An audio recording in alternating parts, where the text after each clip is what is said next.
A gente vai iniciar então pela prece das 7 linhas e depois o refúgio Bodhicitta, na página 5 do caderno de preces.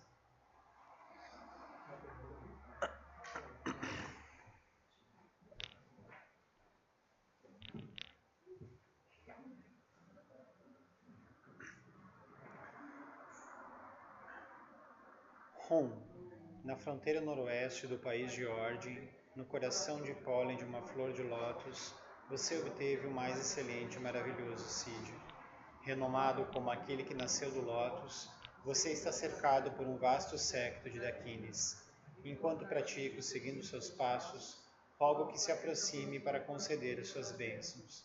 Ó Guru Pema, conceda-me os Siddhis.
No Buda, no Dharma e na excelente Assembleia da Sangha, até que alcance a iluminação, neles eu tomo refúgio.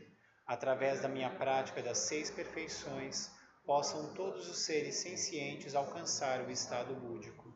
Sanje Chodan Sochi Chonam La Janchu Bardo Dagni Chapsuchi Dagi Jinso Jipe Sonam Chi Drola Penchir Sanje Druparsho Sanje Chodan Sochi Chonam Lam Janchu Bardo Dagni Chapsuchi Dagi Jinso Jipe Sonam Chi Drola Penchir Sanje Druparsho Sanje Chodan Sochi Chonam Lam Janchu Bardo Dagni Chapsuchi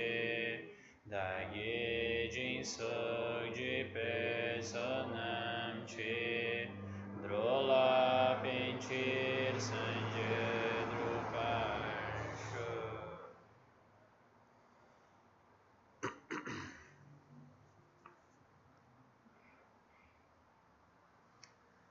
Então, boa noite. A gente vai começar com um pouco de meditação. Então, antes de entrar no livro, A gente, na verdade, semana passada... Como é que foi semana passada? Foi bem, o João estava aí e eu pedi para ele conduzir, né? Porque ele é facilitador, ele já ia embora. Aí ele ficou e conduziu a prática. Tá. Daí deram sequência no... Até onde foram? Na verdade, ele começou o capítulo que tu ia começar, porque ele disse que de qualquer forma tu ia dar de uma maneira diferenciada, que a gente ficou faltando, antes, no terceiro capítulo faltou só uma partezinha para terminar, né? Antes de entrar na sabedoria, né? O Senhor da Roda da Vida, e depois a gente entrar na perfeição da sabedoria. Pois é, ele já começou com as perfeições, mas ele disse que depois tu ia recomeçar, porque ia dar de outra maneira. Tá. Mas aí o capítulo 3 a gente não finalizou. Tá. Mas aí, de toda forma, eu pensei também da gente começar com a meditação. A gente pode falar um pouco e aí fazer em silêncio também, ou conduzir, como vocês acharem melhor. Mas até porque também eu estou vendo gente que está vindo pela primeira vez nesse estudo aqui, não sei se já vieram em outros momentos, acho que o teu rosto me é familiar, em outros dias, né? Primeira, né? E tu viesse em outros momentos já? A primeira vez. E tu? Nesse estudo é a primeira. Tá. Então, os demais eu conheço. Tu não tinha vindo no estudo, eu acho, né? Então, por que a meditação, né? Porque esse capítulo que a gente viu agora há pouco, a gente está terminando ele trata do caminho, né? E o caminho, dentro do caminho tem a meditação.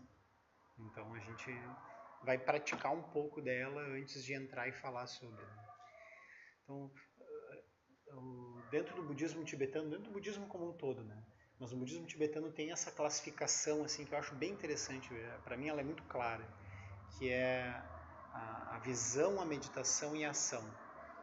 Eu vejo assim como 3 esferas que se interpenetram simultaneamente o tempo todo, né? Então, se a gente começa com a meditação, a gente está fazendo que é teoricamente a segunda, né? Mas não é nessa ordem, né? É mais ou menos nessa ordem, mas também elas acontecem simultaneamente. Então, a meditação viria depois da visão, na teoria, assim, né? Porque a gente primeiro ouve, visão seria assim, a gente ouve os ensinamentos, lê sobre eles, conversa, contempla, eles fazem sentido, e aí a gente começa a meditar. Daí a gente estabiliza o que a gente viu, né? Porque o que os mestres apontam, o que os livros apontam, o que o YouTube, quando a gente vai ver o Lama lá no YouTube, aponta para a visão, aponta para onde a gente deve olhar. Porque se a gente simplesmente senta, tá, o que eu faço agora? Né? Tá, eu sei colocar a perna, sei ajeitar as costas, tenho uma postura boa, assim, mas não sei o que fazer com a mente. Né? Então isso que é um ponto importante, saber como posicionar a mente. E aí a visão vai dar esse... É claro que esse livro aqui ele dá uma passada geral, assim. Se a gente quer aprofundar, a gente pode encontrar outros livros, a gente pode encontrar um mestre, fazer um retiro mais aprofundado. Uma passada bem geral. Então, eu estou falando isso também para situar quem está vindo pela primeira vez, onde que a gente está. Então, a gente está nesse livro, que é A Roda da Vida como Caminho para a Lucidez, e nesse capítulo, no qual o Lama trata do nobre caminho de 8 passos. Começa com a motivação, passa por evitar as ações danosas de corpo, fala e mente, praticar as ações benéficas de corpo, fala e mente, e aí sentar em meditação. Então, a meditação, na teoria, vamos dizer assim, do nobre caminho de 8 passos, é o 6º passo. É como se fosse lá para o final, assim. Como se a gente fosse sentar para meditar lá adiante. E é interessante que no treinamento monástico, né, a gente teve até um relato recente da Carol Souza, que alguns de vocês conhecem, que vem várias vezes no estudo, que agora ela está se mudando, então ela não está mais vindo. Mas ela esteve um tempo na China, e não sei se ela chegou para o Tibete, mas acho que não, mas ela andou por ali, assim, então ela via uns templos, uns monastérios. Ela comentou que os monges eles não meditavam assim por anos, eles só liam faziam as recitações de preces, eles iam meditar depois, assim, depois de tudo pacificado, purificado. Então aquilo faz parte do caminho. Às vezes isso é um pouco estranho para nós, porque a gente começa com a meditação muitas vezes. Né? O próprio Lama Santen, ele dá direto a meditação silenciosa, assim, direto. Inclusive o nome dele, Lama Padma Santen, é o meditante sobre o lótus. Né? Padma é lótus, né? Família lótus. Então ele tem essa realização. Ele recebeu esse nome do mestre dele porque ele tem a realização da meditação. Então ele não vai deixar de dar meditação para nós. Né? Isso é bem interessante. Né? Na escola Theravada, também, começar a meditar, primeiro tem que estar bem dominado essa parte da visão, né? Não da visão, da corpo, fala e mente. Dos preceitos, sim, né? Dos preceitos. A questão ética e moral, enquanto o Vinaya, né? Bem desenvolvido, não entra nessa interessante. E essa é uma observação importante, porque algumas vezes, talvez alguns de vocês tenham já intuído, assim. Eu particularmente comecei a meditar assim. Não vi propriamente, não fui atrás depois, né? Mas inicialmente me brotou essa ideia, assim. Aí eu li algumas coisas e um dia eu sentei, né? Do nada, assim. Mas o que acontece quando a gente senta do nada? Vem todo o lixo, né? Fiquei estranhando, né? Aí, por isso que esses preceitos que vêm antes, eles são importantes. Porque a gente vai pacificar as relações, a gente vai melhorar, vai preparar o terreno para poder sentar. Né? Você pode repetir para a gente ler os 5 antes do sexto, do que é da meditação? A primeira é motivação, o primeiro passo, né, motivação, que está também nos 21 itens, né? Então o Lama, de certa forma, se inspira também no Nobre Caminho de 8 Passos. A motivação ela é essencial, é a base, é o fundamento, né, a fundação do caminho. Aí depois vem evitar ações danosas de fala, corpo e mente. Então são os outros 3 passos. Aí o 5º passo é produzir ou melhorar as relações, produzir ações benéficas. Então primeiro a gente evita e depois a gente produz ações positivas. Cada um é um item? Cada um é um item. E no caso do 5º é todos juntos no 5º.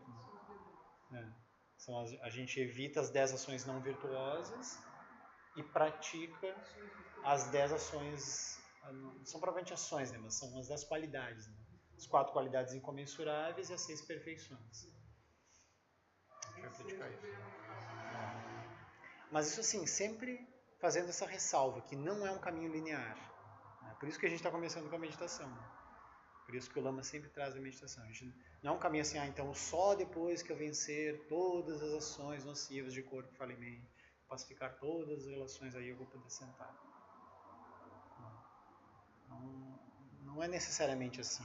Aquilo vai girando. Né? A gente começa com a meditação. Talvez alguns de vocês tenham começado, aqui no SEB mesmo, praticando o Prajnaparamita. Né? Eu vi a tua pergunta ontem, pro Lama.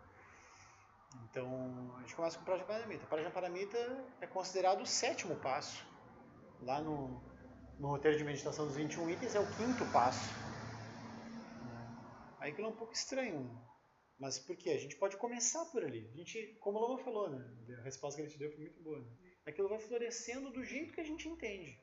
Não tem assim, eu vou entender perfeitamente, daí eu passo para a próxima. Não, aquilo... O que eu entender, o que eu conseguir praticar está ótimo. Não é perda de tempo, não é... A gente não está se fazendo, a gente está fazendo mesmo. Aí a gente passa, depois... Quando a gente volta para a meditação, ou volta para o Prajnaparamita, ou volta para a etapa que for, como a gente já passou por ela antes, a gente passa de um jeito mais... A gente entende um pouco mais. Né? É como qualquer sabedoria do mundo. Né? Sei lá, escovar os dentes, né, por exemplo. A gente aprende da mamãe e do papai que é melhor escovar os dentes. Né? Aí aquilo no começo é um sofrimento, assim, uma artificialidade, uma coisa estranha, pegar um negócio gelado, no frio assim de Porto Alegre, né, do sul, aquele gelo assim. Eu lembro que eu tinha essa sensação, assim, quando eu escovava os dentes eu ia botar um gelo na boca. Com a boca quente eu vou fazer isso. Né? Coisa estranha. Né? Mas com o tempo aquilo é tão natural que a gente não consegue se imaginar não fazendo isso. Né? Então é a mesma coisa, a gente passa tantas vezes por aquilo que aquilo floresce. Né? Como um broto, assim, como uma semente. Aquilo é plantado e a gente vai entendendo como é possível. Né? Então, os espaços estão muito relacionados, né? Praticamente. Cada um dos espaços está contido todos os outros. Isso, exatamente. Alguns mestres falam assim, que se a gente pegar um ponto e praticar ele até o fim, é a realização. Que a gente vai olhar ele de uma forma completa. Até o fim seria assim, olhar o todo dele. Não é assim, ser um profissional em chamata. Não é isso, né? Mas assim, se eu olhar a fundo os aspectos todos de chamata, eu posso ter a realização, porque daí já nem é mais chamata. Aquilo é o aspecto grosseiro, sutil e secreto. De onde brota a chamata? Do aspecto secreto. O aspecto secreto é livre. E essa liberdade produz muitos ensinamentos. Esses muitos ensinamentos estão disponíveis para todos os seres. A gente entende aquilo, né? Na verdade, todos são um portal. Né? São um portal, é verdade. É como o Koan Zen, né? Então, no Zen tem esse método de uma charada, né? Que o mestre dá para o discípulo. Pratique esse Koan. Uma charada, assim, tipo, qual o barulho da chuva? Algo assim. Aí o discípulo lá, o pobre coitado, fica anos. Qual o barulho da chuva? Tá? Ou então, quem sou eu?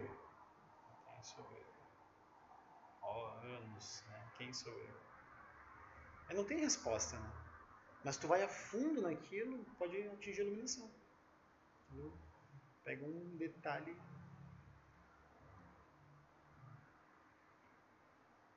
Mas aí vamos fazer um pouco da prática. Não sei, fazer uma enquete rápida, assim.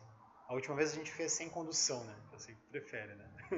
Mas não sei, assim, vocês preferem, quem está chegando agora também, né? Prefere que eu talvez conduza um pouco durante ou que eu fale antes e a gente faça em silêncio? Tanto faz. Fale antes e fazer em silêncio. Tá, beleza. Acho que meio um consenso, assim, né? Vamos fazer uma votação. Tá. Então vou dar uma instrução rápida, assim, para a gente poder entrar no texto também, né? Então, a gente vai fazer chamata. A prática se chama chamata ou chamata, ou quiescência também. Então a gente vai iniciar por chamata impura. Ela é chamada de impura porque a gente vai focar um único objeto e se manter ali. Tá? Esse que vai ser o nosso foco. Então, eu vou deixar assim meio livre. Né? Quem já tem instrução de qualquer tipo de chamata, faz essa instrução que está tranquilo. Assim, né? Eu vou falar meio geral para quem quiser pegar uma outra instrução. Então, por exemplo, uma instrução seria assim, a gente foca na respiração. Então, o foco na respiração é um foco relaxado. Ele não é um foco tenso. Ele não tem que assim, estar o tempo todo super consciente de cada milésimo de segundo da respiração. Não, eu estou consciente de uma respiração tranquila, respiração natural. Não vou conduzir a respiração, não vou deixar encher bem o pulmão, não, é respiração natural. Eu deixo ela se tranquilizar e eu tomo consciência de cada vez que o ar entra, cada vez que o ar sai. Então, esse objeto de meditação, ele possibilita que a mente não escape. Mas aí não sei se vocês vão... Quem já meditou já sabe disso, né? Não dá muito certo, né? De jeito nenhum, assim. Então, inclusive tem uma história do Guru Rinpoche. Não, é do Dudjom Limpa. Dudjom Limpa encontra Guru Rinpoche, né? Guru Rinpoche é representado por essa imagem aqui, né? Que é a representação da nossa mente lúcida. Ele encontra ele em pessoa, assim, num sonho, ele aparece. Né? E aí o Guru Rinpoche diz assim, foque a sua mente de forma totalmente concentrada em mim. Não pense em mais nada, olhe só para mim. Aí quando o Dudjom Limpa tenta fazer isso, milhares de pensamentos surgem. Aí a gente pensa, bom, se Dudjom Limpa é Dudjom Limpa e acontece isso com ele, bom, então eu estou salvo, né? Estou liberado. Assim. O Junipa é um grande mestre do nosso tempo, assim, talvez o maior, assim, um grande mestre realizado mesmo. Aí o que isso quer dizer? Quando a gente percebe que os pensamentos estão vindo, isso não é um problema. O problema é eles estarem vindo e a gente seguir eles. Então, se vem muitos pensamentos, se não vem nenhum, se vem alguns, se vem, independente da torrente de pensamentos que vem, o ponto é a gente estar consciente. Então, se surge o pensamento e eu estou consciente do surgimento, eu posso retornar para a respiração. Então, esse foco da respiração vai ser o nosso refúgio artificial. Assim, a gente criou uma artificialidade. Então, toda vez que o pensamento, que a mente escapole, a gente volta para a respiração. Se em algum momento vocês quiserem só tomar consciência desse fluxo, surge e cessa o tempo todo, também está bem. Aí é uma prática um pouco diferente, mas ela está... Por que é importante fazer o foco na respiração? Porque isso nos habilita a, quando surgir e cessar o pensamento, a gente está consciente dele. Que de modo geral, nosso pensamento, nosso hábito é quando surge o pensamento a gente seguir ele. Né? É igual, por exemplo, a gente sabe ler, né? Acho que todos vocês aqui sabem ler. A gente olha para umas palavras, a gente não consegue não ler. Tentem não ler. Né? É algo tão habitual que a gente olha e lê. Agora tentem olhar que são manchas no papel, são riscos, são traços. Aquilo parece que faz um esforço maior. Do mesmo modo, a respiração. Então tente não pensar, não seguir aquilo. Pensar seria assim, dar sequência para aquilo. Eu volto para a respiração. Depois de um tempo habituado ou treinado em olhar para a respiração e não seguir o pensamento, aí eu posso abrir o foco. Aí vai chamar chamata pura. Não precisa fazer as duas nessa mesma sessão. Pode fazer só em pura. Mas se quiser testar, fazer a pura, que é dar essa abertura, também pode. Seria assim, tá, agora eu estou estável, eu mantive o foco, relaxado. Então a gente trabalha o relaxamento, trabalha estabilidade e trabalha vivacidade, as 3 qualidades da mente. Relaxamento porque é um foco relaxado.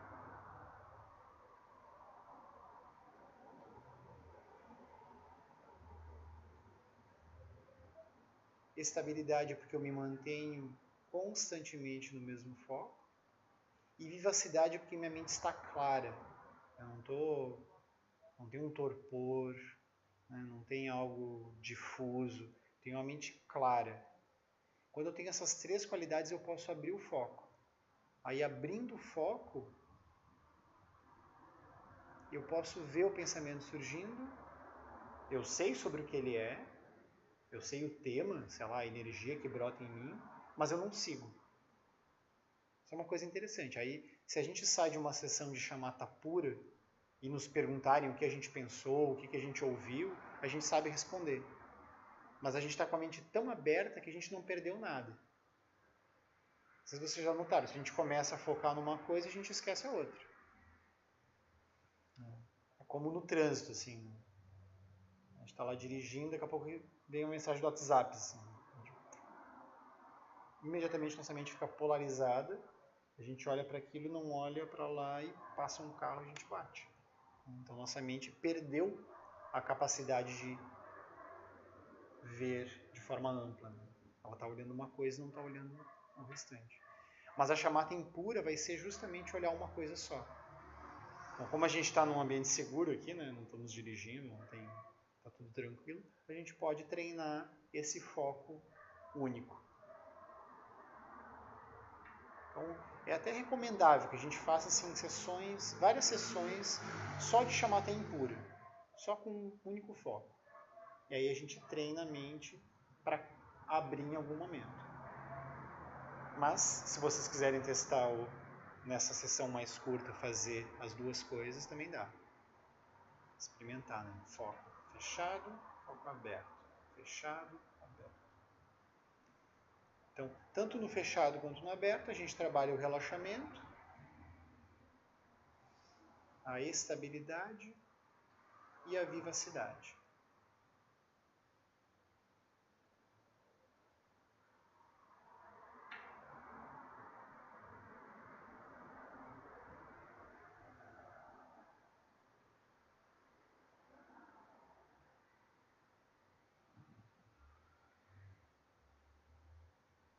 Aí nessa situação que o Dudjom Limpa encontrou o Guru Rinpoche, ele falou que ele não conseguia focar a mente só nele, porque os pensamentos vinham. Aí o Guru Rinpoche perguntou para ele, e você está consciente disso? Aí ele, estou. Aí ele, bom, então isso é a consciência. Isso é a lucidez, né? Algumas vezes é traduzida para lucidez. Awareness também em inglês, né? Tipo, consciência. Aí, a estabilidade da mente. Então, tem uma mente estável que observa, ou seja, que está consciente do que surge. E o que surge é o movimento. Então, a gente pode dar um nome de estabilidade para esse observador. A gente pode dar um nome de movimento para o que surge na mente. É só um movimento. Não tem nada especial, não é assim, então agora tem que levantar e fazer aquilo.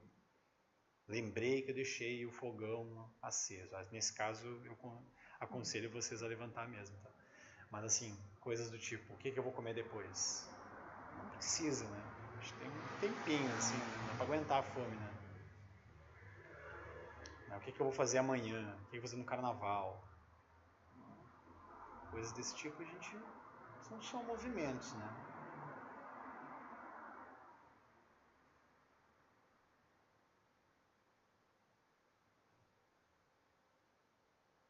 Aí no carnaval é ótimo, assim, sentar na frente do bloco, assim, um lugar seguro, né? Aí tudo passando, o movimento passando, e a gente só vê o movimento passando. Aqueles seres maravilhosos, assim, né? Deuses e deusas passando, a gente estáveis. Não, a gente não se mexe. Né?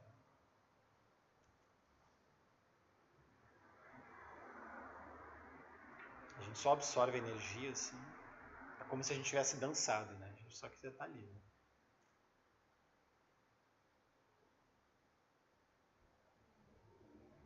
Então esse é o ponto, né? Então a gente pode escolher o foco na respiração, que normalmente é o mais fácil, assim, o mais acessível, porque de modo geral todo mundo respira, assim, né? Então isso a gente sabe fazer. A gente pode escolher o foco nos 5 elementos também. Eu não vou descrever longamente eles agora, então quem já recebeu a instrução dos 5 elementos pode pegar essa instrução e fazer também. Mas é basicamente a gente pode ir do éter à terra ou da terra ao éter. Éter, ar, fogo, água e terra, ou terra, água, fogo, ar e éter. Sendo que o éter é o brilho da mente e a terra a estabilidade, a firmeza. Então, cada elemento tem uma qualidade, a gente pode passar por eles. Né?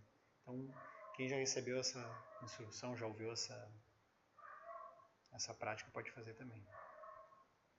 E aí, basicamente isso, a gente pode alternar entre impura, fechado e pura, aberto. Impura, fechado, pura.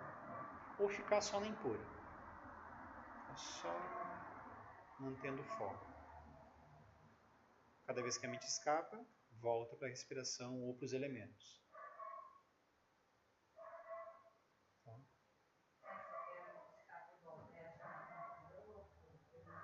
É a impura. É a impura. Porque o que acontece, né? É tudo meio, acaba se misturando, né? Um pouco assim. Então tem mestres que não fazem essa classificação. Né? O próprio Alan Wallace, quando ele veio para cá, dar ensinamentos, o mestre Alan Wallace, o Lama, ele tem essa abordagem da impura e pura, e o Alan Wallace, não, tudo igual, é chamata, né?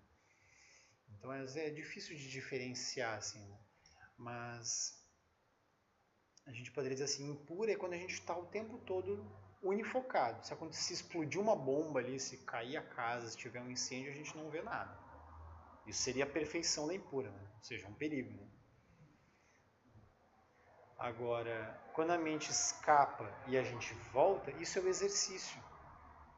O exercício da chamata impura. A mente escapou, a gente volta. Então a gente vai ter que fazer isso tantas vezes quantas forem necessárias. 108.000 vezes. Porque a mente vai escapar muitas vezes. Né? Agora, a pura é quando a gente não está mais voltando para o foco. A gente deixou o foco aberto. Só que é como se fosse de modo paralelo ou como um pano de fundo, a gente mantém a estabilidade. Então, do John Limpa vai falar do... Acho que é do John Limpa. Acho que é do John Limpa. Ele vai falar do pastor de ovelhas, né? Ou daquele que cuida dos iaques, assim, nas montanhas tibetanas. Então, se ele está olhando uma coisa só, ele não vê a ovelha que escapa, né? Então, ele precisa estar com a mente aberta, o foco aberto. E aí ele enxerga tudo, né? Ele consegue ver tudo que passa. Tá lá, ele recolhe, né? Tá lá, ele recolhe. Aí ele vai dizer assim, o pastor novato, ele é como se ele ficasse só na impura, né? Porque ele vai atrás de uma ovelha, ele pega e traz para cá, e a outra escapa, ele vai atrás para cá, ele pega outra, ele tenta trazer todas aqui para o campo de visão dele, porque senão ele não consegue ver. Agora o pastor veterano, ele tá tranquilo, se uma dá uma escapadinha, ele sabe que ela volta. É igual o pensamento, né? Ela dá uma escapada, ele sabe que volta, assim, o pensamento. Não precisa ficar, nossa, estou pensando, olha só que horrível, pensei que eu ia conseguir meditar aí, sou um fracasso. Meditação é para poucos. Então, todo mundo tem a mente, tem a possibilidade de estabilizar. Então, se mantém. A experiência de meditação ela varia muito, né, de pessoa para pessoa, né? Como é que essas etapas aí acontecem, período, né, em que pessoas desenvolvem uma certa estabilidade. Por exemplo, na minha experiência eu percebo assim que, claro que nunca minha prática não foi chamada por Zazen. Mas se olhar bem, tu vai ver chamada pura no Zazen. Sim. Isso acontece, né? Então, assim, ó, eu percebi que a chamata impura, para ti conseguir fazer chamata pura, pelo menos no meu caso, eu tive que fazer muita chamata impura. Claro. Para adquirir alguma estabilidade para conseguir fazer o que seria a chamata pura. E mesmo depois de alcançando essa capacidade de fazer a chamata pura, mesmo assim, seguidamente eu tinha que voltar para a impura porque eu me perdia. Exatamente. E tinha que voltar o foco para a respiração até ficar um pouco, aí depois eu conseguia ir para a pura novamente. Isso. E esse processo foi por muito tempo. Até hoje, muitas vezes eu estou com a mente totalmente estabilizada, né? Clara, daqui a pouco tem alguma coisa na mente que é uma energia às vezes muito forte, né? E que me domina e que eu saio da chamata pura e impura. E fico divagando, né? Então tenho que voltar para a chamata impura. Aí fica um pouco, aí capacito para chamata pura. E isso aí até hoje acontece. É isso mesmo. O budismo ele tem muitos meios hábeis, né? Ele tem muitas ferramentas que a gente pode acessar. Então, em algum momento a gente vai precisar de uma, depois vai precisar de outra. Então, é bem isso. É que nem o caso da contagem, né? Quando eu comecei, tem essa orientação, né, de contagem, de Santa Teresa, dos pés, de pão. Isso aí foi muito útil para mim. E mesmo depois que eu já tinha largado, porque isso é um artifício que tu usa no início. Sim. Tu tem que largar de mão porque até atrapalha. Mas daqui a pouco eu já me via devagando muito e voltava a contagem. Claro. Funcionava. A mesma coisa agora, tu está na cura, então tem que voltar para a cura. Isso, foi bem lembrado isso. Vocês podem usar isso também da contagem. Né? Contar as respirações. Então, inspira, 1. Exato. Respiração natural, né? Não é para conduzir. É um desafio, né? Porque a tendência vai ser conduzir para poder contar. Né? Mas a gente respira naturalmente. 1, 2. Mentalmente, né? Não é para sair falando. Assim, a gente vai contando. Aí, algumas vezes a gente pode contar até 21. Conta até 21 e aí começa do 1 de novo. É uma forma de... Se a gente se perde na contagem, quer dizer que a gente se perdeu no pensamento. Né? Então a gente, volta para a contagem.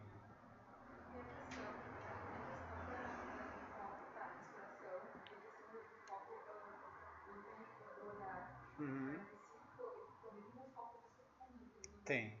É isso que eu considero meio complicado. Sim.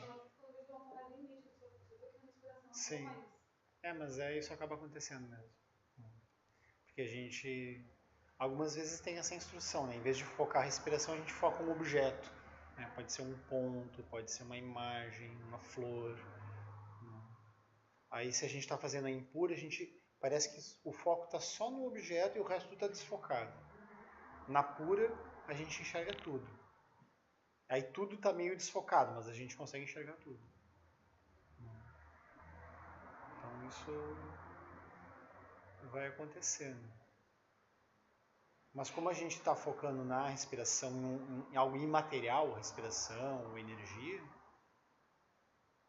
aí a gente pode também escolher, né? Se a gente na verdade acaba sendo meio natural, né? Se a gente faz o foco aberto internamente, externamente, ou seja, na visão, ele também fica aberto.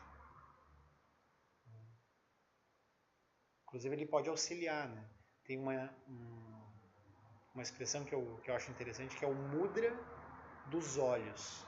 Mudra normalmente a gente associa com os gestos, né, da mão, mas é o mudra dos olhos, o mudra do olhar. Ou seja, o olho, em vez de ele estar aqui, ele está aberto.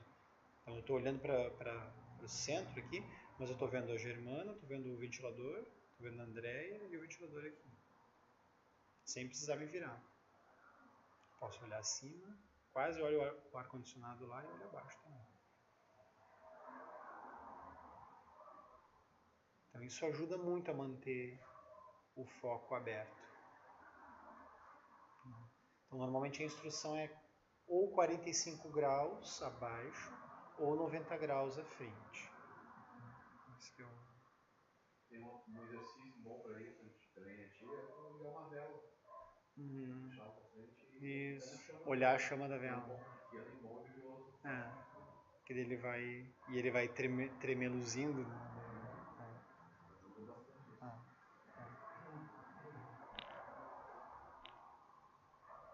E aí quanto à postura de corpo, uma postura confortável. Então, seja lá o que isso quer dizer.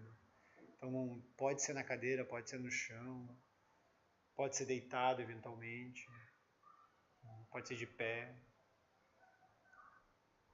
Fila do banco é ótima, assim. Esperando. Se bem que hoje em dia, não sei se tem ainda fila de banco, né? Tudo é no... Mas está na qualquer fila, assim, tá esperando.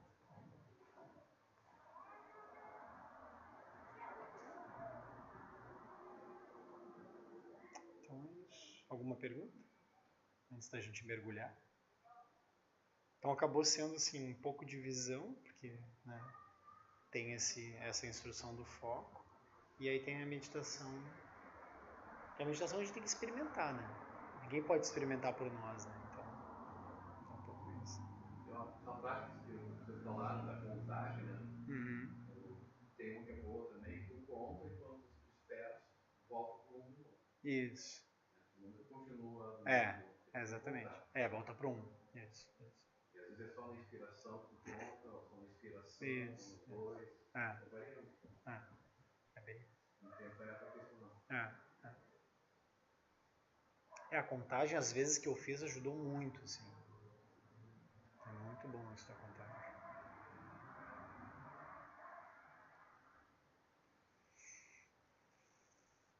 Então, alguma pergunta?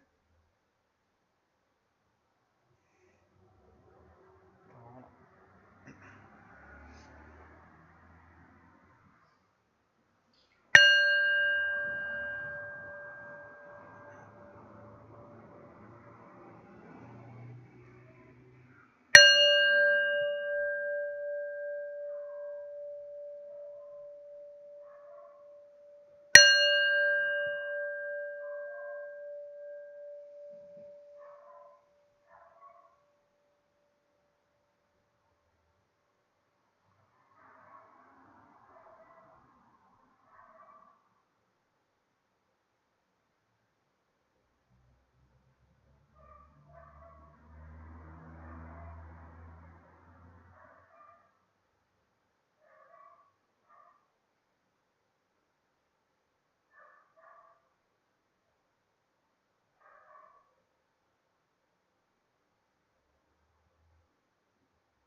sempre importante a gente lembrar das 4 nobres verdades, porque elas são consideradas assim, a essência, né, do ensinamento budista. Então, o próprio Lama Santen ele fala, se a gente está achando que entendeu o budismo e não consegue transformar isso nas 4 nobres verdades, ou seja, não consegue interpretar à luz das 4 nobres verdades, então tem algum problema. Porque as 4 nobres verdades, elas resumem, né, o que o Buda traz. E ele não traz nada especial, assim, no sentido de que é algo extra experiencial, né? Que é algo que a gente não vive, né? Ele não está trazendo algo de fora, ele está observando a nossa realidade e revelando aquilo. A gente pode acreditar, é como a impermanência, por exemplo. Então, tem algumas pessoas de fora, assim, antropólogos vão estudar o budismo, né? Aí pessoas que estudam as religiões, então os budistas acreditam na impermanência. É estranho, né? Porque a impermanência ela está acontecendo o tempo todo, não tem que acreditar ou não. As coisas é física, né? As coisas estão o tempo todo, elas não permanecem. Então a única coisa que permanece é a impermanência. A única coisa que permanece é esse ir e vir o tempo todo. Né? Então as 4 nobres verdades é um pouco isso também, né? A primeira nobre verdade é a verdade do sofrimento. Algumas vezes é um pouco estranho, né? Algumas vezes a interpretação de que os budistas são meio pessimistas, assim. Aí essa tradução mesmo, ela não é muito boa. Assim, alguns mestres falam que sofrimento não é uma boa tradução. Então a gente tenta, assim, no português encontrar, por exemplo, tem desgaste, né? Como uma tradução possível, né? A palavra original é dukkha. Então, um entendimento... Como? Alguns mestres preferem, né? O Lama, algumas vezes, ele prefere usar a palavra original, porque dela fica um mistério, a gente tenta entender ela e a gente incorpora ela na nossa linguagem. Então é possível que daqui a um tempo dukkha faça parte do dicionário. Assim. É como se não tivesse uma outra palavra para dizer dukkha. Então dukkha não é sofrimento, mas também não é felicidade, mas também não é... Então aquilo é um pouco estranho, né? Então dukkha seria assim, toda experiência ela contém a mesma medida de felicidade, ela nos dá prazer, e a mesma medida de sofrimento. E vice-versa, sofrimento também com a felicidade como se fossem 2 lados de uma mesma moeda. Então, a verdade no sentido assim, de que a gente olha para tudo à nossa volta, tudo que a gente quer, algumas vezes a gente não obtém. Então isso é sofrimento. Ou a gente obtém e aí fica lutando para manter. Aquilo também é sofrimento. Ou a gente obtém e já não é mais o que a gente queria, porque a gente lutou, passou o tempo, a gente... Mas obteve, daí olha para aquilo, mais ou menos. Né? Ou quando obtém, quero viajar para não sei onde. Né? Quero sempre quis conhecer tal lugar. Aí chega lá, dá uma olhada, assim, as ruas são meio parecidas com as nossas. Isso que parece Porto Alegre, igual, assim, uns anos atrás, só muda uma outra coisa que tá igual. As casas são casas, as ruas são ruas, né? As pessoas falam outra língua, mas tá. Eu não sei pedir pão na padaria, e em Porto Alegre eu sabia, então eu acho que eu vou voltar pra lá, né? É um pouco assim. Então, dukkha é sempre um pouco isso, assim, né? A gente nunca tem uma estabilidade. Então, o Buda ele vai olhar para isso, assim, ele vai ver que a nossa experiência ela é uma experiência do samsara. Então é por isso que é chamada a roda da vida. Aqui é como se a primeira nobre verdade ela não elucida a roda da vida ainda, mas ela aponta a existência de um ciclo. Ele nunca está sempre feliz e nunca está sempre triste. Ele está sempre girando. Então toda a experiência, né? Um relacionamento. Normalmente no começo é maravilhoso, aí que passa um tempo, gente olha para a mesma pessoa, a mesma foto, as experiências internas são outras. Então aquilo está sempre girando. E aí depois muda, né? Aquilo está ruim, agora ficou bom. Agora está ruim. É muito bom aquele vídeo viral, assim, do cara que... Não lembro o que é, que tá fazendo uma entrevista com ele, assim, e ele não sabe muito bem o que falar. Ele fala, mas aquilo estava bom, mas agora está ruim, mas agora parece que piorou e depois estava bom, agora ele fala assim, é isso aí, né? A tradução de dukkha é isso aí. Então, dukkha é isso, a primeira nobre verdade. Até mesmo o nosso corpo, né? O nosso corpo a gente pode pensar, que maravilha ter um corpo, eu posso caminhar, eu posso fazer coisas, eu posso sentir prazer, eu posso dormir. O melhor presente do samsara é esse, a gente pode dormir, né? De graça, não incomoda ninguém, né? Exceto quando a gente ronca, né? Mas sozinho, assim, dorme, pronto. Aí parece que aquilo é maravilhoso, assim. Mas sempre tem um nível de sofrimento junto, né? Então a gente tem que manter o corpo, tem que comer, tem que dormir, tem que ter saúde. Aquilo, né? E às vezes só com a nossa presença a gente pode até atrapalhar outra pessoa. Outra pessoa olha para o nosso corpo assim, não acha aquilo muito bom e sai e passa. Assim. A gente nem percebe, mas causa sofrimento com a nossa presença. Então, aquilo, o samsara é todo assim, todo contraditório. Né? Todo contraditório. Então isso é dukkha. Aí a segunda nobre verdade é que dukkha tem causas. Né? Tem causas. E aí a gente deu uma passada, né, aqui pelo livro. Então essa parte ela não é tão rápida assim no livro, ela é um pouco mais detalhada, que são os 12 elos. Então a gente poderia olhar os 12 elos da originação dependente, que estão agora nessa maravilhosa tanca nova. Né? Eles estão na volta desse halo maior da roda da vida. São 12 elos, 12 etapas. A gente poderia olhar essas 12 etapas como causas do sofrimento.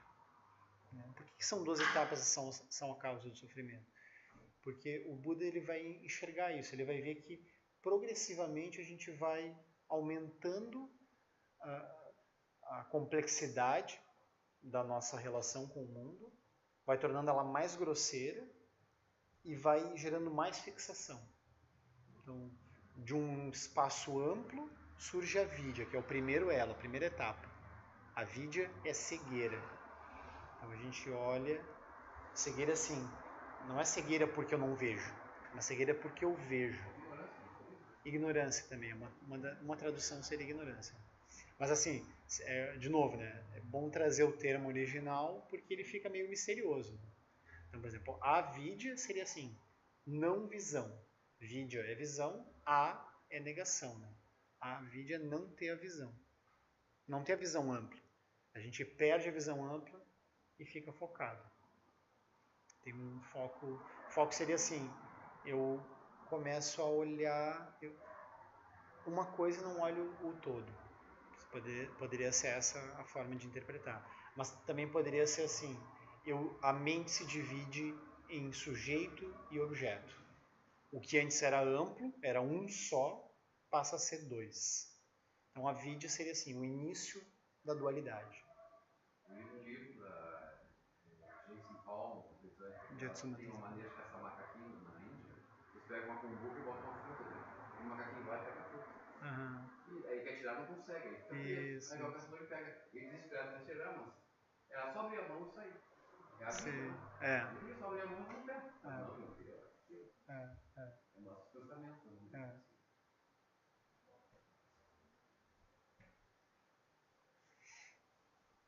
É bem isso. Então a gente está cheio desses exemplos. Né? No mundo animal é fácil de olhar, né? Mas no mundo humano também. Né? Super fácil, a gente está focado em ver. Né? Quer dizer, é super fácil sair de uma coisa, mas a gente está tão habituado a ver de um jeito que sair seria um escândalo. Assim. A gente não se identifica com sair daquilo. A gente pensa, não, minha identidade é isso, eu sou isso. Né? Eu olho nessa direção e eu sou isso. Ah, sim.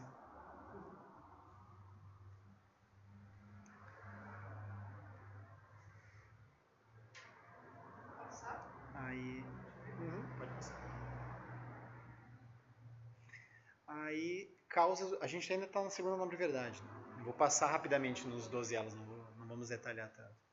Mas aí tem o segundo elo, que é quando as marcas mentais se manifestam. Então, o mundo começa a fazer sentido. Então, a gente entra num lugar como esse, vocês entram aqui, vocês têm marcas mentais de um lugar como esse. Então, a sensação de templo, de sala de meditação, de local de prática, não está nas cadeiras, não está na tanca, por mais bonita que ela pareça aos nossos olhos, não está no altar, não está nas tigelas, nas pinturas, na vela, não está nisso. Ela está nessa marca mental que surge. A gente olha para isso e surge uma marca mental de paz, de tranquilidade. A gente deixa o calçado lá, a gente entra quietinho. Então, tem uma marca mental que nos coloca naquele ambiente. Aí, a gente também se sente dentro do ambiente, que é o terceiro elo, Vijnana. Consciência. A gente não só vê o mundo, como a gente se vê naquele mundo. Então, o terceiro elo surge. Aí, o quarto elo, a gente aspira a estar naquele mundo. A gente se vê e aspira a ter um corpo para se manifestar naquele mundo. Então, se a gente vê, por exemplo, as pessoas sentadas em silêncio, a gente surge secretamente algo em nós que diz, eu gostaria de fazer o mesmo. Então, até o nosso corpo se organiza de uma outra forma. Ninguém vem aqui e deita de qualquer jeito, adulto normalmente, né? A gente tem uma coisa séria, assim, né? A gente, seriedade, pá, a gente não, tá aqui, cadeira ou chão. Então, eu já vi algumas pessoas, eu acho bonito, assim, né? Uma liberdade, assim, a pessoa vem aqui, ela pega o livro e ela lê isso. Eu acho maravilhoso. Acho que tem que quebrar um pouco a seriedade de vez em quando fazer uma coisa dessa. Alguém plantar bananeira, assim, alguma coisa. Então isso é o quê? É o corpo. É o corpo se manifestando. Então a aspiração do corpo é o quarto elo e o quinto elo é o próprio corpo. Então o corpo se organiza. A gente, sei lá, lembra de uma torta de limão. A gente saliva. O corpo se manifesta. A gente quer entrar em contato com aquela torta de limão. Aí do corpo vem o contato, que é sparsha, o sexto elo. Então, quando a gente entra em contato, por exemplo, com essa sala, ou com a torta de limão, ou com uma pessoa, ou com um copo d'água, que a gente estiver aspirando, a gente entra em contato, a gente gosta ou não gosta. Então, vocês vejam que gradativamente a gente vai ficando com a mente mais grosseira. Com a nossa experiência, ela vai ficando mais grosseira.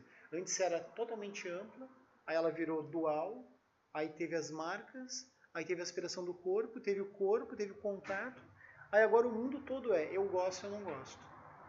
E a maior parte das coisas eu sou indiferente. Então, o sexto elo é sparsha, que é a palavra em sânscrito é sparsha. S-P-A-R-S-H-A. Sparsha. Oi? Em sânscrito. O original é Pali.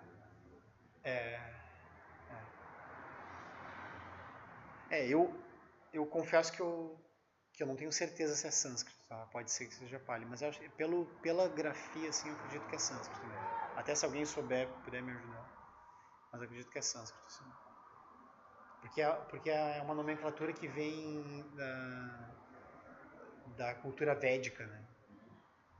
Então, por exemplo, a Vidya também se falava na cultura védica. Então, Sparsha, né, que é esse contato, e aí Vedana, que é o sétimo elo. Vedana é quando a gente gosta e não gosta.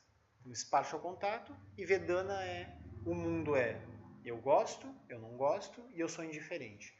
Aí, isso você já deve ter se identificado com essa nomenclatura, né?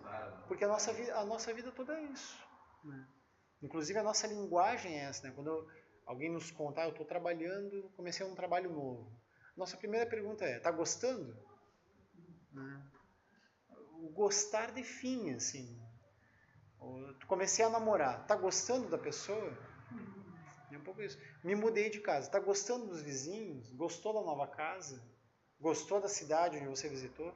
A gente se relaciona com gostar ou não gostar como uma parte da nossa identidade. Aquilo é tudo. né? E a gente justifica, né? Aquilo parece que define, assim, né? Se alguém disser, por exemplo, pode me esperar uns 30 minutos até eu chegar, aí a pessoa pode até não responder por educação, assim, porque ela é uma pessoa adulta, mas ela no fundo ela pensa, eu não gosto de esperar, né? Eu vou fazer alguma outra coisa, eu não gosto disso, né? Então eu gosto, vou esperar, tranquilo. Aí eu gosto, ou eu não gosto, aquilo define, né? Aí, na sequência do gostar ou não gostar, a gente começa a perseguir o gostar e fugir do não gostar. Então aí vem o desejo e apego, que a palavra em sânscrito é Trishna. Então, Vedana e aí Trishna. Trishna seria assim, eu planejo. Eu planejo viajar, planejo comprar um carro, uma moto, um celular, eu planejo casar, eu planejo ter filhos, eu planejo não ter filhos, eu planejo não casar, eu planejo só viajar, enfim. Eu planejo algo. Eu tenho uma aspiração de me aproximar das coisas que eu gosto e de me afastar das coisas que eu não gosto. Aí, de novo, o tempo todo a gente faz isso. Né? Isso, é o mais externo, exatamente. Ali o desenho ele está um pouco diferente, né? Ele está um pouco, acho que não está bem definido, né? Ele está meio, é o externo. Aí depois se quiserem olhar melhor tem nessa tanca ali, bem bonito. Né? E tem aquele outro quadro que está aqui, claro. Acho que colocaram lá, né? Aí, então, Trishna, aí de Trishna, né, de desejo e apego, aí vem Upadana. Upadana seria assim, eu começo a colher os frutos do que eu gosto e do que eu não gosto. Né? Então, eu tanto fui atrás que aquilo retorna. Então, eu começo a colher e eu fico feliz. Começo a me sentir alguém. E aí, quando eu me sinto alguém, vem Bhava, que é a identidade. Então, surge a identidade, surge alguém no mundo. Eu sou aquele que gosta de... Aí vem uma lista, né? E aquele que não gosta de... Aí vem outra lista.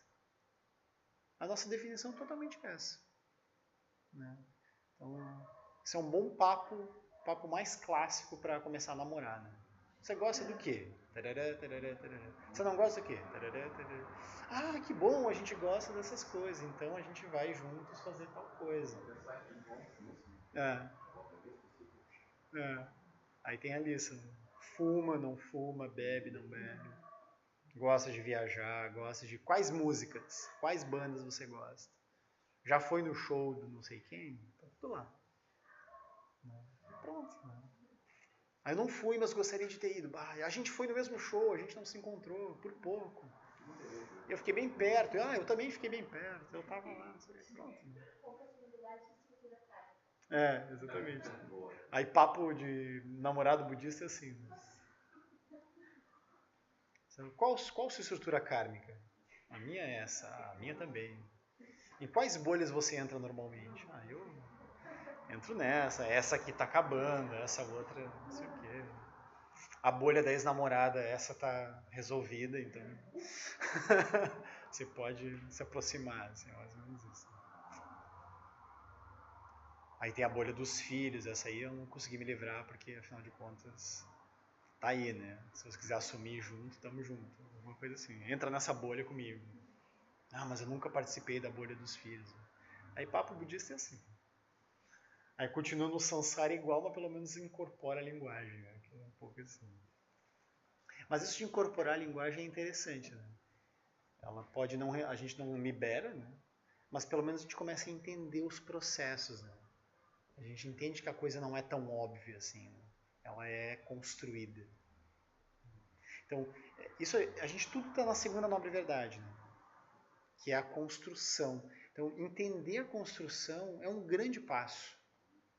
A gente pode não liberar, não tá longe de liberar isso, mas pelo menos a gente está entendendo. E está entendendo já, eu nem diria que está longe de liberar, eu diria que está muito perto, porque a gente está entendendo o processo, entendendo que aquilo é construído, que não é óbvio. Que a pessoa não é, obviamente, um ser maravilhoso ou um ser horrível. Outra pessoa não é, obviamente, o algoz ou o parceiro para a vida eterna. Não tem obviedade. Nada é óbvio. Tudo é construído. Tudo é uma questão de relação. Então a gente vai ver nesse capítulo, esse aspecto. Eu estou trazendo esse panorama geral para a gente entrar aqui e entender esse aspecto da construção. Então, inclusive, esse é o sentido do título do livro, né? A roda da vida como caminho de lucidez. A gente não vai abandonar a roda da vida, mas a gente vai entender como ela funciona. Então é por isso que é pintada uma tanca com a roda da vida. Se ela fosse algo para a gente afastar, a gente nem perderia tempo pintando uma tanca. Aquilo ali é coisa... é o demônio, alguma coisa assim. Não, aquilo ali é um mestre, o Maharaj é um mestre. Ele está o tempo todo provando os nossos apegos, as nossas fixações, ele está nos derrubando o tempo todo. Então a roda está girando o tempo todo. Apontando o dedo na ferida. Né? Isso mesmo. Aí, de Upadana surge Bhava. De Bhava surge Jet. Né? Então, eu tive uma identidade, agora eu ando no mundo. Jet, assim, circunstâncias da vida.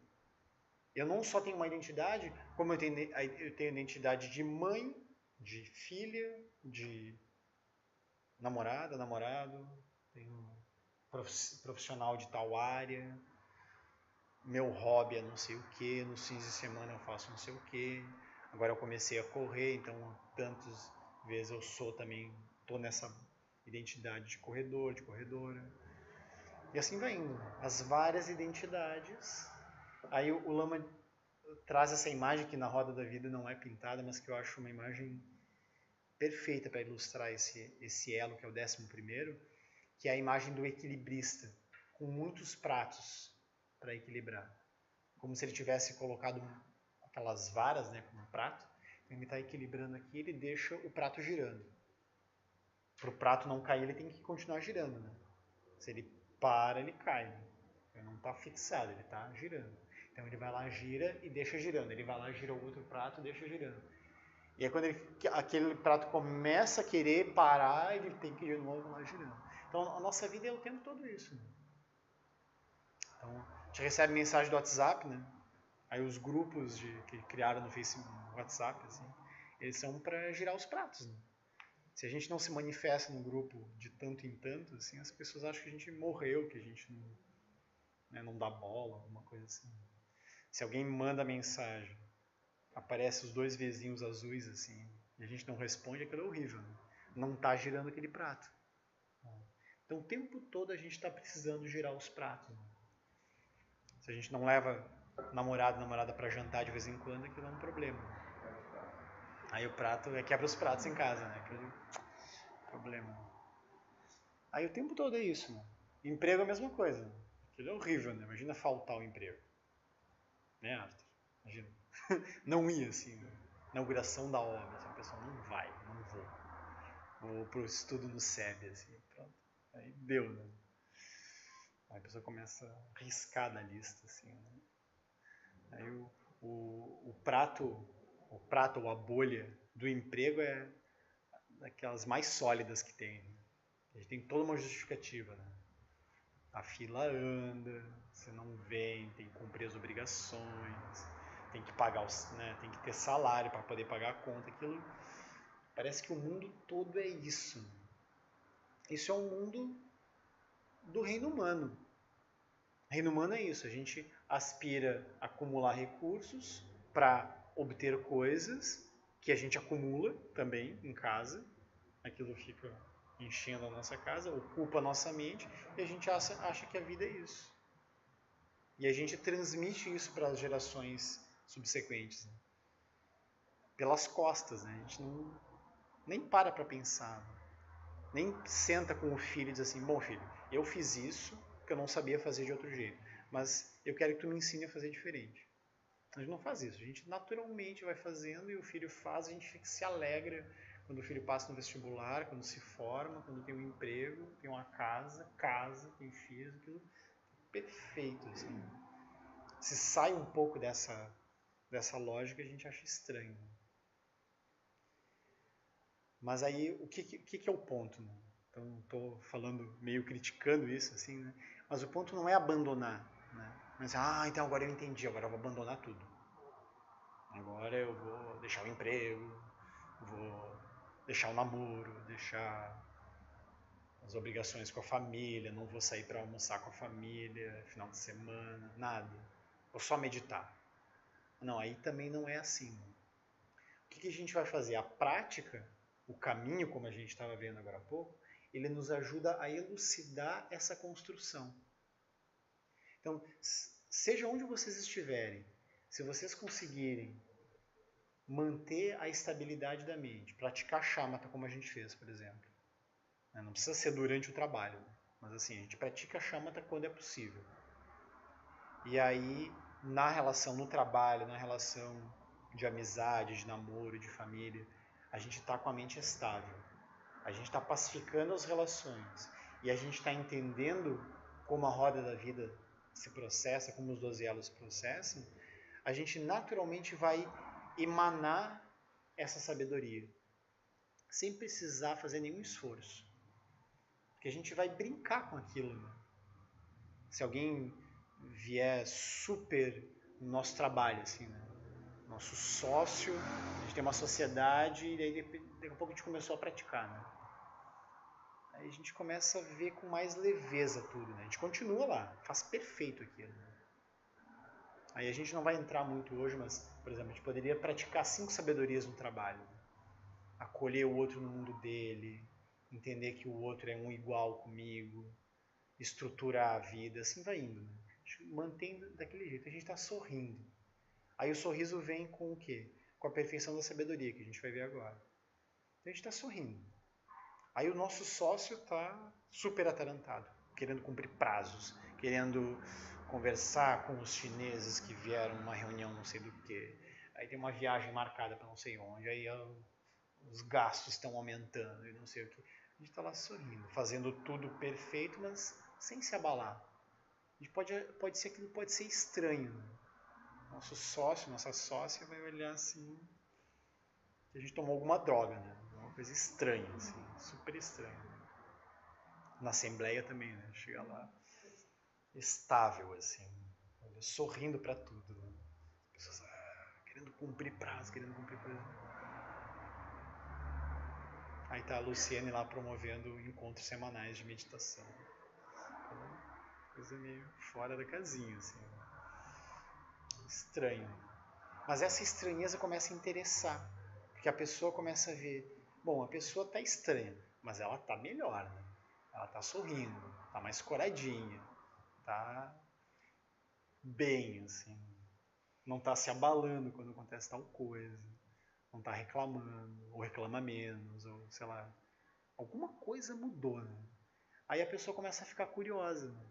Então isso que seria emanar essa sabedoria. A gente emana isso sem fazer esforço. Sem precisar, aqui, tem o negócio é o seguinte, tem o SEB, se você quiser praticar, vamos lá. Não precisa. A gente só pratica. Então o Huinen, que é o fundador do Zen, né? Huinen, Sexto Patriarca do Zen no Japão, o que ele fez? A sanga dele surgiu porque ele sentou para meditar. Ele não saiu divulgando, vou começar a meditar lá naquele lugar lá, venham comigo. Não, ele sentou. Simplesmente chegou num lugar e sentou. Aí tinha um discípulo, estava junto com ele, aí que começou a imantar. E a sanga começou a se formar. Só com a presença dele. Então vocês vejam que os aspectos são totalmente inseparáveis. Então a gente não vai abandonar o mundo. A gente pode criar um mundo completo. Eu estava vendo, tem um livro na lojinha do Nankai Norbu, aquele o Cristal e o Caminho da Luz. Aí no final ele fala assim que o mestre dele, Chanchub Dorje, diz que é parecido assim, né? Ele simplesmente começou a praticar, ele era um médico, né, médico tibetano, então ele meditava e ele dava, as pessoas iam consultar com ele, ele né, tratava as pessoas. Né? E rapidamente se criou uma vila, um vilarejo em torno dele, em torno da prática dele. Aí tinha praticantes leigos, monges, todos ali juntos, sem nenhum esforço. Assim, vamos fundar uma cidade. As pessoas tinham seus trabalhos, família, emprego, estavam ali. Mas era o poder da prática, da estabilidade dele que estava emanando. Então, por isso que essa é a instrução, né, que se dá normalmente, que o próprio Lama Santen dá. A gente não mexe em nada onde a gente está. A gente permanece no nosso trabalho, na nossa família, nas nossas relações, onde a gente está. Se for necessário a gente sair daquele lugar para beneficiar melhor, para aprofundar, para ter mais qualidade da prática, para beneficiar mais pessoas, aquilo vai acontecer naturalmente. Não vai ser porque eu tive uma grande ideia. Olha, Lama, hoje acordei e eu descobri que eu preciso morar não sei onde. Cheguei e conto pro Lama, descobri que eu tenho que abandonar tudo e fazer tal coisa. O que o senhor acha? E a pessoa fica querendo que o Lama diga sim, claro. Você tem um grande sonho, você é quase um mestre realizado. Vai lá nas montanhas, medita que está tudo resolvido. Não é isso, né? Aquilo é natural. Até porque, assim, o mundo, ele está complexo, ele está cheio de... O samsara, ele está se expandindo. Vocês vejam hoje, tem um samsara virtual. A internet é um samsara à parte. É como se fosse um mundo físico que a gente está vendo totalmente reproduzido, duplicado, triplicado numa nuvem. Assim. E está lá. Aí tem as bolhas políticas, aí tem as crises não sei do que, aquilo totalmente complexo. Se a gente não gerar lucidez onde a gente estiver, a gente vai gerar onde? Né? A gente precisa gerar lucidez onde a gente está. Porque os seres que estão em contato com aquela bolha, seja política, seja religiosa, seja econômica, seja do que for, naquela situação específica, eles precisam de alguém lúcido. Não de alguém lúcido, essa expressão meio equivocada. Mas eles precisam de lucidez. Precisam que a lucidez brote. Precisam despertar. Né? Buda é isso, despertar. O desperto. Então, precisa que aquilo seja desperto. Se vocês estão num meio que é possível despertar e emanar com a própria prática, melhor. Então pode ser que naturalmente surja a aspiração de fazer um retiro, como tem agora, vai começar amanhã, com o Lama. Então surgiu essa aspiração, eu vou lá e aprofundo a prática. Mas aquilo é natural, eu não vou fazer um esforço, eu não vou ter uma super ideia. Então esse seria o ponto. Né? E aí, o que a gente vai praticar quando a gente vai querer aprofundar? A gente vai praticar, por exemplo, o Nobre Caminho de 8 Passos. A gente vai entender as 4 nobres verdades. Primeira, dukkha. Segunda, a construção de dukkha. Terceira, a liberação de dukkha. Então, a terceira nobre verdade é que não só dukkha é construído, como ele pode ser liberado. Então, dukkha é construído e é liberável. Assim como um jogo de montar, a gente monta, a gente pode desmontar. Como um nó que a gente ata, a gente pode desatar. Então ele é liberável. Aí a quarta nobre verdade é o próprio caminho. O nobre caminho de 8 passos. O próprio caminho.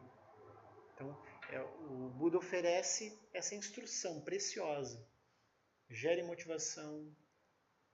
Evite ações não virtuosas de corpo, fala e mente. Pratique ações virtuosas de corpo, fala e mente.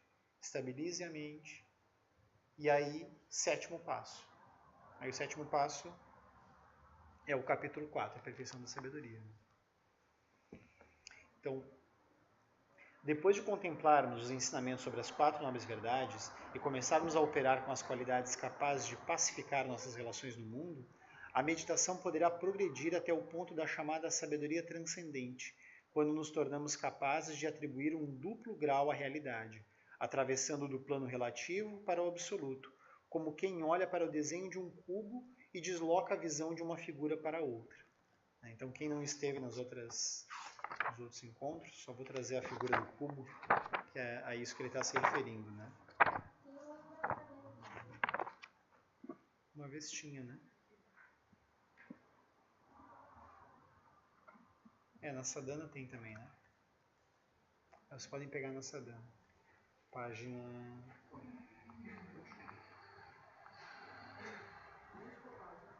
34.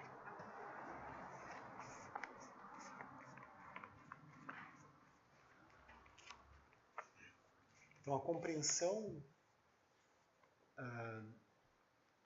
da ilusão, né, a compreensão da roda da vida, ela pode ser elucidada por essa imagem aqui. Então, a gente tem uma figura que é bidimensional e a gente vê 3 dimensões.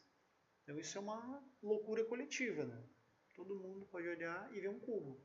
E pode ver um cubo virado para cá ou um cubo virado para cá. Se a gente vê um cubo, a gente não consegue ver o outro. A gente faz esse deslocar, assim. Aí isso pode ser uma meditação, inclusive. A gente faz isso como uma prática. Quando vocês deslocam de um cubo para o outro, observem esse espaço de liberdade. Logo antes de construir o segundo cubo. Constrói um cubo e aí constrói o outro. Tem um espaço de liberdade ali. Ele está antes, mas ele também está durante. Mas o antes é mais fácil de perceber às vezes. Então a gente percebe que tem um espaço de liberdade que constrói o cubo. Nós livremente construímos esse cubo. A gente não precisa ficar apegado a ele, fixado a ele, mas a gente constrói ele. Eu acho que explica também essa coisa de que a gente vê aquilo que a gente está querendo ver. Isso. A gente faz um pequeno esforço para olhar daquele modo. Né? Ver de uma determinada forma e aquela se torna verdade para ti. É bem isso. Se fixa, né? Isso. Isso é a vida. A vidya é essa separatividade. Né? Então, como esse desdobramento se torna possível? Como flexibilizar nossa ação, contemplar a inseparatividade e transformar e estabilizar nossas relações em uma paisagem de amplitude e lucidez? Há um ensinamento budista chamado O Coração da Sabedoria, Sutra do Prajnaparamita, a perfeição da sabedoria. Um veículo hábil para nos conduzir nessa travessia. Há também outros ensinamentos, como o Sutra do Diamante, que combinam a perfeição das virtudes com a perfeição da sabedoria e indicam essa rota como o caminho mais curto para a liberação. Vamos agora tomar o barco do Prajnaparamita. O Sutra do Coração pode ser compreendido como um princípio ativo pelo qual vamos da margem da confusão para a margem da visão de sabedoria, aquilo que nós budistas chamamos de visão da vacuidade. Ainda que essa visão esteja sempre disponível, não vemos assim. Dentro do Prajnaparamita, teremos essa introdução. Começaremos a rever nossos conteúdos internos e percepções externas de modo mais profundo e seguiremos até esgotar essa abordagem. Então, a gente vai rever esses conteúdos internos e percepções internas de modo mais profundo e vamos esgotando essa abordagem, no sentido de que a gente vai acumulando. A gente olha por exemplo, a relação, um objeto inanimado. Eu e a janela, por exemplo. Eu e essa sala. Aí começa a ficar mais complexo. Eu e uma pessoa. Eu e uma comida que eu gosto. E assim vai indo. Eu e a almofada de meditação. Esse eu construído, o objeto também construído, a gente começa a entender como essa construção se dá. Assim como a gente faz com o cubo. Né? Então o cubo não está no papel, mas a gente constrói esse cubo. O momento da transição é chamado de travessia para outra margem. A gente não abdica do mundo. A gente continua vendo o mundo, mas a gente vê com essa lucidez, com essa clareza de que o mundo é inseparável do meu olhar. No momento, temos a visão do samsara, mas passaremos para uma outra visão, vamos deslocar o olhar, alterar o foco. Ao alcançarmos a visão de sabedoria, sujeito e objeto se fundem e revelam a ausência de existência inerente nos fenômenos. Então, não tem existência inerente nos fenômenos. Não tem sino no sino. Não tem sala de meditação na sala de meditação. Não tem cada uma das pessoas que a gente conhece nela mesma. Então, cada um de nós aqui, a gente pode inclusive, a gente se descreve de um jeito, hoje, amanhã de outro. Os nossos amigos e conhecidos, cada um vai ter uma descrição diferente. Então não tem nada absoluto ali. Não tem algo final, né, nesse sentido. Não tem existência inerente. Né? Aí, o próximo título é Silêncio e Lucidez. Kuntuzampo, ou Samantabhadra, é o Buda primordial, representando a lucidez, a sabedoria incessantemente disponível e presente. Pelo estudo dos 12 elos da originação interdependente, vemos que a liberdade natural da mente é capaz de produzir a experiência de divisão da mente em objeto a ser contemplado e observador que contempla. Desse modo, desce uma cortina de ilusão. Surge a mente dual, que passa a operar presa aos objetos surgidos com ela. O movimento da mente estimulado pelos objetos produz a experiência do sonho vivo da roda da vida. A lucidez é ocultada pela ignorância, ou avidya, o primeiro dos 12 elos. Kuntuzampo é anterior a qualquer conteúdo de mundo ou de ignorância. Precedendo todas as formas, apenas serve como uma base incessante ou uma fonte inesgotável de todas as aparências. O solo onde tudo pode ser plantado, ou o elemento básico sutil, aberto, não flutuante, não obstruído e luminoso, do qual a realidade que percebemos brota incessantemente. Então, ele está descrevendo a natureza última, está descrevendo o Kuntuzampo. Kuntuzampo não tem base, não tem assim, não tem nem base budista. Não é assim, os bons são os budistas. Né? A salvação está em ser budista ou em praticar um caminho específico. Não, dessa mente ampla podem surgir atrocidades ou terras puras. Pode surgir tragédias ou alegrias, felicidades. Dessa mesma mente ampla. Porque a inteligência que constrói a maldade, como a gente chama, ela é a mesma inteligência que constrói a bondade, como a gente chama. Então é a mesma inteligência. Ela constrói uma coisa e constrói outra. Ela faz essa transição.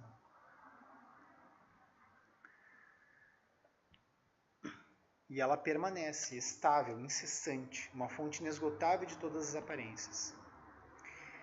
No início do Sutta do Prajnaparamita, o Buda medita em silêncio. Essa é a sua forma de ação naquele momento. Então o silêncio é uma ação. Né? Às vezes a gente tem um pouco de dúvida. Né? A ação seria eu levantar e fazer alguma coisa. Mas ele está em silêncio, ele está agindo. Como esse exemplo que eu dei, do Huineng ou do Chanchub Dorje. Né? Ele estava lá e aquilo, na volta dele, criou uma imantação. Então ele age dessa forma. Então, do espaço que tudo permeia, né, Kuntuzampo, anterior a qualquer linguagem, surge a lucidez que se manifesta no interior do silêncio da meditação do Buda. Então a lucidez seria assim, a ponte entre esse espaço amplo e o mundo condicionado. Então essa aqui é a chave. Percebam que essa aqui é a chave. Kuntuzampo, ele está lá. Ele é como se ele não desse nenhum ensinamento, ele simplesmente está lá. Mas de Kuntuzampo brotam tanto os mundos condicionados, ilusórios, perdidos, presos, como brotam os Budas. Então, junto com o sino, por exemplo, surge a lucidez de entender a construção do sino. É como se em cada aparência tivesse um Buda. Eu gosto dessa imagem, assim, dá para ter uma imagem iconográfica. Como se tivessem infinitos Budas para todas as direções. Sempre que a gente olha tem um Buda. Isso quer dizer que se eu olho para a tanca e vejo a construção não dual do sujeito com o objeto da tanca, eu vejo o Buda. Porque o Buda elucida, a lucidez é isso, é essa ponte. Então ele vê a inseparatividade entre essa mente ampla e o mundo condicionado. O mundo condicionado que a gente vive. A gente levanta, deita, senta, come, conversa, caminha, vai para cá e para lá. A gente fica doente, né? Volta a ter saúde. Tudo isso é o mundo condicionado. Se a gente entende que todo esse processo é construído, entende os 12 elos no meio disso, entende a inseparatividade de sujeito-objeto, a gente está acessando essa lucidez. Já não está gerando lucidez. Não é agora eu tenho essa lucidez, o outro não tem. Vamos ver quem tem mais lucidez aqui. Não, é algo que já está disponível. Os Budas estão ali, eles estão esperando que a gente olhe para eles. É um pouco isso, eles estão nos espreitando, a gente está lá se achando o máximo, né, no que a gente está fazendo. Os 12 elos, as identidades, se achando alguém, né? E os Budas estão lá, peraí, quando é que ele vai olhar e vai ver que aquilo é construído? Quando é que ele vai olhar e vai ver que aquilo não é sólido? Quando é que ele vai olhar e vai ver que aquilo não é óbvio? Não é óbvio, é construído. Se fosse óbvio, né, não teria salvação, não teria escapatória. Seria uma coisa só, mas né, um sino pode ser um sino, mas pode ser um negócio de pegar insetos, pode ser uma casinha, como já teve uma menina que botou uma bonequinha, uma casinha de bonecas, pode ser um negócio, se a gente lavar bem, assim, um prato de sopa, né, pode ser qualquer coisa. Eu posso fundir isso aqui de novo e transformar em líquido e refundir num outro formato. Não está no objeto. Tudo tem a natureza múltipla. Isso é interessante, né? Aí tem esses mestres, assim. Estava tentando lembrar a história acho que era do Milarepa, que teve um mestre que desafiou ele, né? Ele perguntou assim, eu vou desafiar o Milarepa. Não lembro se a história é bem assim, mas é mais ou menos. Aí ele perguntou, o espaço é sólido? O espaço é sólido ou é aberto? Ou é livre? Aí ele o Milarepa pegou 2 gravetinhos e fez uma percussão no ar, assim. Só respondeu assim, não falou mais nada. Fez uma percussão assim no ar. Aí ele disse, a rocha é sólida ou é espaçosa? Aí Milarepa botou a mão na rocha, assim, afundou a rocha com a mão. Deixou a mão dele, assim. Aí o mestre, esse cara, acho que eu não vou mais desafiar, ele se tornou discípulo dele. Né? Então, assim, não tem nada que seja sólido, nem a rocha, né? Aquilo para nós é um pouco estranho, assim. Né? Mas é assim.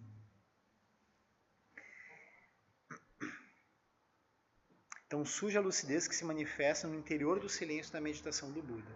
Quando iniciamos o caminho da meditação através da prática de shamatha, como a gente fez agora, shamatha, né? Meditação silenciosa, estamos nos engajando no processo de retirar de forma gradativa o que é artificial em nossa experiência de mente. Ao final desse caminho, que pode ser longo, não mais existem observador e objeto, mas há uma natureza viva e pulsante.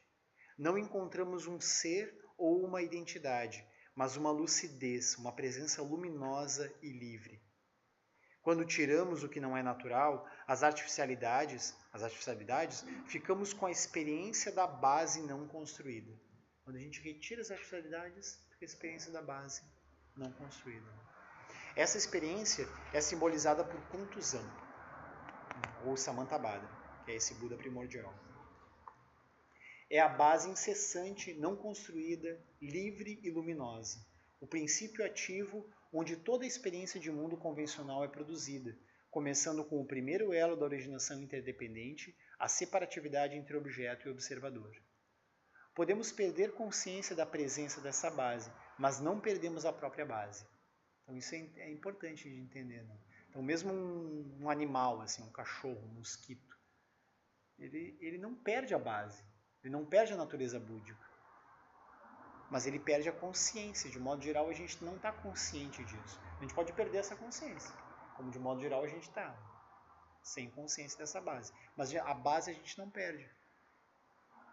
Tanto isso é verdade que a gente consegue construir mundos. É natural isso. Então, algumas vezes a gente considera as crianças até mais livres, né, nesse sentido, porque elas vêm aqui, elas não têm essa seriedade que a gente tem aqui. Né? Senta, sério, silêncio, ouve, deixa o calçado lá. Elas vêm aqui, rolam, fazem qualquer coisa, saem a hora que querem, levantam, gritam. Aquilo está bem, assim. Então, elas têm, a gente, de modo geral, acho que elas têm essa liberdade, né? Porque elas estão construindo, elas têm a base de construir de outras formas.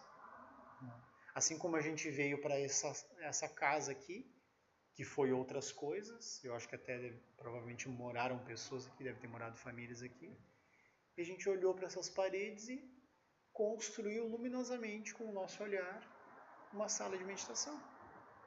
Mas não porque, agora nós somos budistas, então veio o Lama, abençoou e viu a sala como... A gente poderia ter construído de outro modo. Podia ter visto uma padaria aqui, um açougue. Podia ter visto muitas coisas. E seria sempre da mesma base. Então, a diferença é que a gente construiu um espaço onde a gente pode sentar e ver essas construções. É só esse detalhe, assim. É um grande detalhe, né? Mas não é um detalhe para a gente se orgulhar, tipo, então isso é mais elevado que qualquer coisa. Não. É uma construção luminosa. Pode ser que passe um tempo, a gente tenha que sair daqui, né? Tudo gira, a gente não sabe quanto tempo pode durar, e a gente vai olhar para outros lugares, na nossa mente, como no cubo, né? Tem um cubo dentro de nós, a gente olha os traços e vê um cubo. Na nossa mente tem uma sala de meditação, a gente olha para outros lugares, aqui vai ser uma sala. Aí vem uma outra pessoa que, aqui podia ser uma loja de roupas. Bem interessante, um consultório, não sei do que. Uma academia, sei lá. Porque está na mente da pessoa, né? Ela tem aquelas marcas, ela tem os 12 elos. Nós podemos ter os 12 elos da sala de meditação.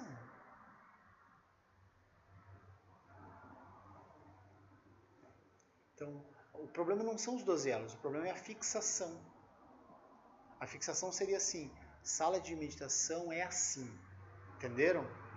As paredes têm que estar assim, pintadas desse jeito, o altar para tal lugar. Se não for assim, tem um problema. Ela tem que estar sempre limpinha, sempre não sei o quê. Tem todo um cronograma para cumprir. Se alguém escapa daquilo, né, a gente passa mal. Então, é bom que na Sangha sempre tem alguém assim, rebelde que mostra que aquilo é uma construção luminosa. Né? Porque sempre vai ter alguém que não vai fazer igualzinho a gente pensa. Assim. Então a Sangha é maravilhosa, tanto para praticar e olhar de forma lúcida, quanto para testar as nossas fixações também. Então, a coisa do paraciclo e do container aí gerou contradições, por exemplo. Né? Então aquilo é assim, né? Alguns acham interessante, outros não tanto, mas aquilo faz parte, né? Faz parte do processo de aprendizado, de entendimento. A gente olha para as coisas. Né? Aí teve gente que gerou a mandala da agroecologia, porque viu lá um cantinho de terra e disse, aí viu isso aqui, mas agroecologia... Mas a agroecologia não trata disso, aí não trata daquilo. Aquilo sempre cheio de contradições, né? Porque a gente constrói com os 12 elos conforme, né, a gente treinou para aquilo. Então, o nosso treinamento aqui vai ser sentar para estabilizar a mente e ver essa construção. Né? Ou seja, não para treinar para brigar melhor, para defender a nossa posição, mas para ver que é construído. Que eu posso seguir operando daquele jeito, mas que é construído. Porque se eu perder o emprego, se eu perder o namorado, namorada, se eu perder a casa, se eu for despejado, se eu tiver que me mudar, eu estou livre.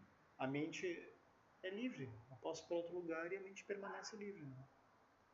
É um pouco também a resposta que o Lama deu ontem Para alguém que perguntou sobre a relação com o guru, né?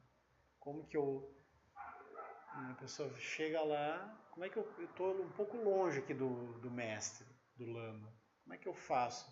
Eu não tenho essa relação, né, tão próxima. Aí o lama diz, o guru está em todo lugar. Posso olhar para todas as direções e ver Guru Rinpoche. Não porque eu vejo ele com as formas e ele incorpora em mim, não é isso. Mas porque eu olho e vejo a inseparatividade do sujeito e objeto. E elucido os 12 elos. E elucido a roda da vida. E aí aquilo fica claro. Né?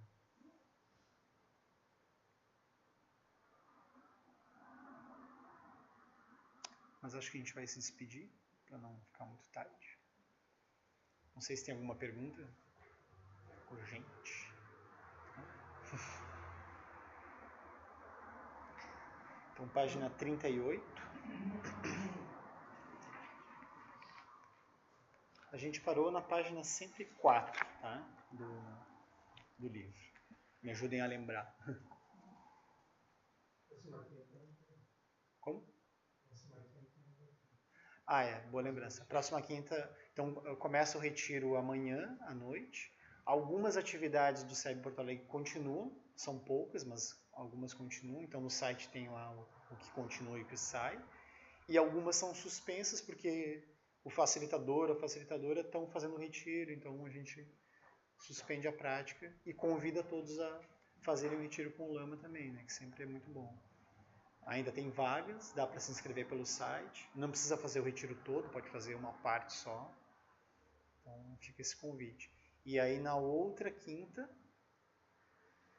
tem uma pequena possibilidade de eu viajar. Daí se isso aconteceu, eu aviso vocês pelo... Quem não está no grupo do WhatsApp pode me falar depois o número que eu adiciono. E aí a gente se comunica por ali, eu aviso que... Não, só desse estudo aqui, específico desse estudo. Tem o do SEB Porto Alegre, mas tem o desse estudo aqui. Entendeu? Eu posso adicionar e avisar se eu vou estar... Né, que seria dia 20 alguma coisa. Né? Aí talvez eu viaje e não venha. 22 anos.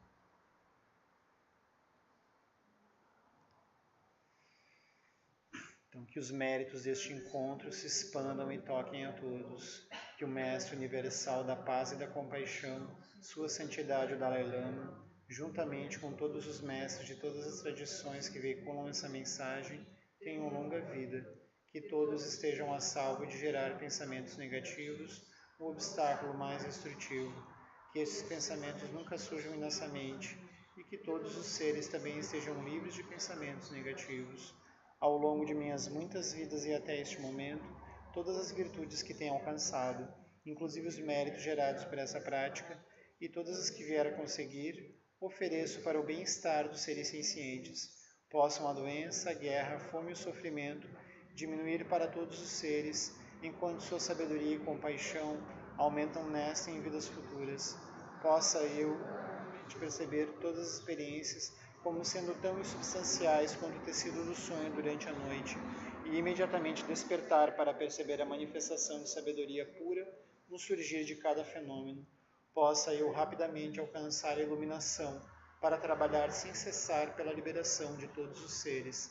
Budas e Bodhisattvas em conjunto, seja qual for sua motivação, sua ação benéfica e preces auspiciosas, seja qual for sua onisciência, realizações e poderes benévolos, e seja qual for sua imensa sabedoria, eu que igualmente venho para beneficiar os seres, rogo para que possa alcançar as mesmas qualidades.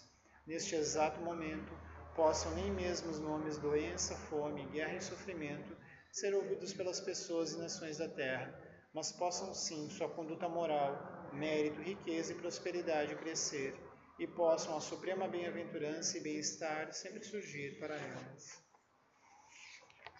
Página 45. Prece para a preservação dos ensinamentos de Dudjom Limpa. A extensiva tradição da transmissão de Padmasambhava é a escola da tradução antiga da grande perfeição. Dudjom Limpa é o sustentáculo desses ensinamentos da essência definitiva. Que seus profundos termas possam ser preservados pelo estudo e pela prática, para que não diminuam até o final da existência condicionada. Prece para que a tradição do Guru Padmasambhava floresça. Quem lojo son rin loje, zamlin sa son jabarbel, dojo jo son awadan, midrau do son gelexo.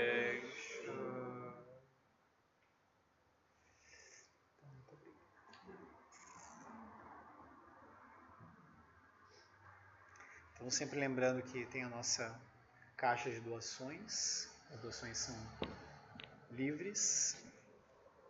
E há o modo de sustentação do SEB, né? Através da doação dos fundos praticados. Por favor.